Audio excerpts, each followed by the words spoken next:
इस क्षेत्र के विधायक मेरे सहपाठी श्री हर्षवर्धन चौहान जी, हिमाचल विधानसभा के उपाध्यक्ष हमारे छोटे भाई विनय कुमार जी, नाहन विधानसभा क्षेत्र के हमारे विधायक श्री अजय सोलंकी जी, कांग्रेस पार्टी के पूर्व विधायक करनेल जंग जी, हमारे पच्छाद विधानसभा क्षेत्र से कांग्रेस की प्रत्याशी हमारी छोटी बहन दयाल प्यारी जी, जिला कांग्रेस कमेटी के अध्यक्ष अनंत परमार जी,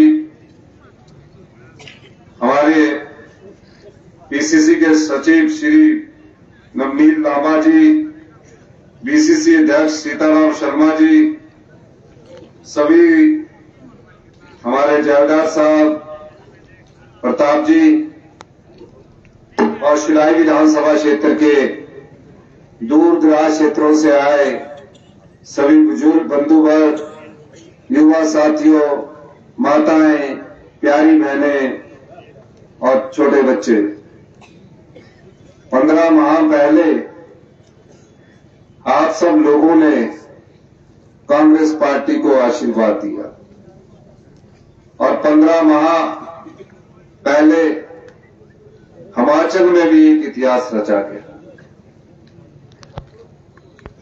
11 दिसंबर को राजनीतिक सीढ़ियां चढ़ रहा था कांग्रेस पार्टी का 35 साल से झंडा।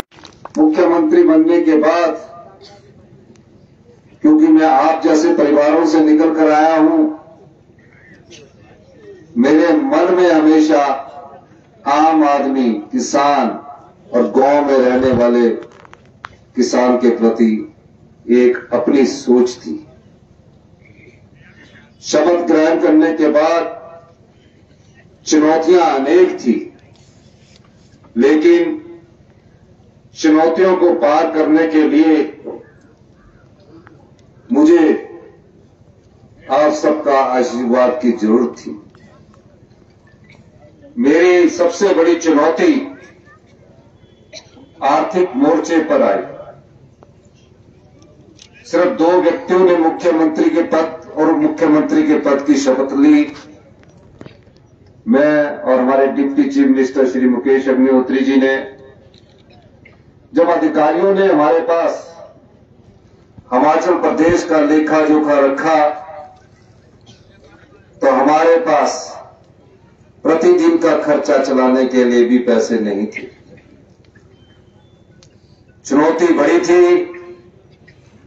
मैंने उस चुनौती को लड़ाई की तरह न लड़कर युद्ध की तरह लड़ा, क्योंकि मैं जानता था अगर हमारे पास पैसे नहीं होंगे तो हम आम लोगों की और आप लोगों की सेवा कैसे करेंगे।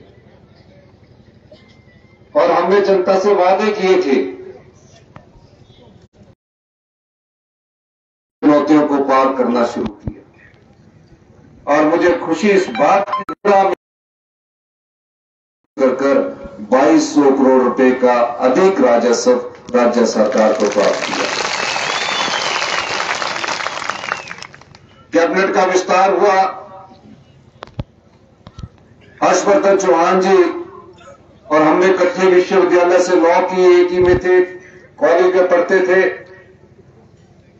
सबसे ज्यादा अगर विधानसभा में सरकार के संरक्षण के रूप में कोई जाना जी, शिलाई की जनता ने एक ऐसा विधायक चुनकर भेजा जिस विधायक ने हमेशा कांग्रेस पार्टी का दामन थामे रखा और जब जरूरत पड़ी तो विधानसभा की सभी कार्रवाई में सबसे आगे आकर खड़े हुए। मंत्रिमंडल में जगह मिली। मंत्रिमंडल की जगह मिलने के बाद मंत्रिमंडल विस्तार के बाद पहली कैबिनेट हुई। मैंने कहा 1 महीने में हमने सिर्फ चोर दरवाजे बंद किए हैं। और जो हमने पहली गारंटी की थी, हिमाचल प्रदेश के सरकारी कर्मचारियों और अधिकारियों से जो हमने वादा किया था, उस समय कोई चुनाव नहीं था। चुनाव तो हमारे 2027 में होने हैं और ये वादा हम 2027 में चुनावों से पहले भी पूरा कर सकते थे, लेकिन एक कमिटमेंट उन सरकारी कर्मचारियों और अधिकारियों के लिए थी और हमने पहली ही कैबिनेट में वही अधिकारी थे जो भारतीय जनता पार्टी की सरकार को इनकार करते थे और हमने पहली ही कैबिनेट में 1,36,000 सरकारी कर्मचारी और अधिकारी को ओल्ड पेंशन स्कीम से नवाजा। हिमाचल में प्रत्येक गांव से कोई ना कोई सरकारी कर्मचारी और अधिकारी है और 1,36,000 जो सरकारी कर्मचारियों को हमने नवाजा, केंद्र की भारतीय जनता पार्टी की सरकार ने हम पर प्रतिबंध लगा दिया।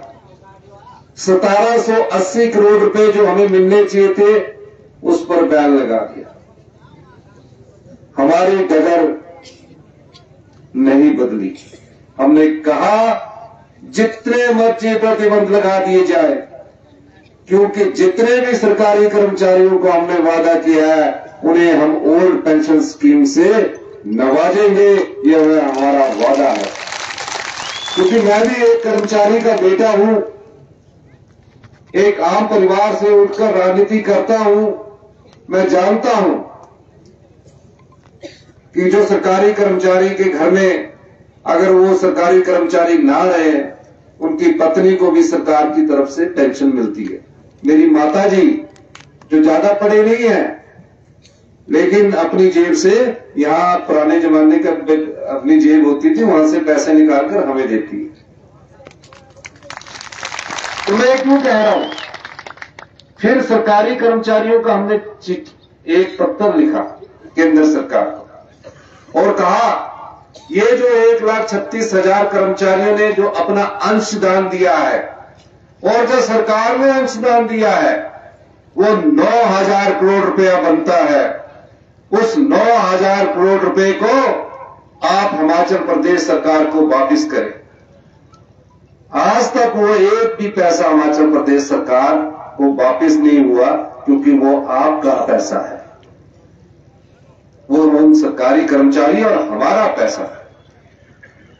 अभी इस चुनौती को हमने पार ही कर रहे थे। मेरे पास कुछ युवा साथी आए, कुछ बेटियां आई जिनकी बोर्ड में मेरिट थी, पढ़ने में तेज थी। गांव की बेटियां बेटे पढ़कर सरकारी रोजगार के लिए अपना फॉर्म भरते थे। फॉर्म भरने के बाद उनको ये आशा होती थी कि ये जो बोर्ड में हमने टेस्ट दिया है, हमने मेहनत की है। गरीब मां बाप की एक आशा होती है कि उसका बेटा सरकारी रोजगार में लग जाए। और जब मेरे पास वो आए, मैंने पूछा आपके, कहते मेरी मैट्रिक में भी मेरिट है, +2 में भी मेरिट है, ग्रेजुएशन में भी मेरिट है और पोस्ट ग्रेजुएशन में भी मेरिट है। लेकिन मेरे ये नहीं समझ आ रहा कि हमीरपुर में जो सबऑर्डिनेशन सिलेक्शन बोर्ड है, उसका जब मैं टेस्ट देती हूं तो मैं पास ही नहीं हो पाती। और ऐसे लोग पास हो जाते हैं जो कभी मैट्रिक में 3rd डिविजनर है, +2 पढ़े हुए हैं। और उन बच्चों ने मुझसे अनुरोध किया कि इसकी इंक्वायरी करनी चाहिए। मैंने इंक्वायरी की, सच में वो बच्चे सही थे और मैंने पाया कि सबऑर्डिनेट सिलेक्शन बोर्ड में जो पेपर सरकार में रोजगार देने के लिए होते हैं, वो पेपर बेचे जाते थे। उन पेपर बेचने के बाद जो युवा साथी इसको खरीदता था वो पास हो जाता था। आम परिवार का गरीब बच्चा जो पढ़ लिख कर मेहनत कर पास होना चाहता था, वो पास नहीं हो पाता था।